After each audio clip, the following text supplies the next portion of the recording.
Syederlun Ruben Onsu mengejutkan publik setelah beredar video dirinya dilarikan ke rumah sakit tanpa diketahui penyebabnya. Bahkan, kondisi dan keberadaan Ruben Onsu di rumah sakit diabadikan olehnya dalam sebuah video yang diunggah ke kanal YouTube-nya. Saat dilarikan ke rumah sakit, kondisi tubuhnya drop karena hemoglobinnya turun mencapai angka 4. Ruben mengatakan setiap 2 atau 3 bulan sekali, ia dan istrinya Sarwendah Tan rutin melakukan medical check-up.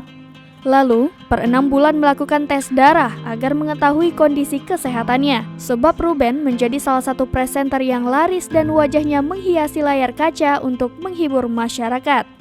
Ayah 3 anak itu pun kaget sebab ia takut permintaan dokter menuju pada sang istri Sarwendah Tan. Setelah menyelesaikan pekerjaannya, kakak dari Jordi Onsu itu pun baru berangkat ke rumah sakit. Setelah keluar dari rumah sakit, Ruben Onsu sadar bahwa dirinya bukan robot yang kuat bekerja selama 1 hari penuh, sehingga ia menghargai kesehatan diri.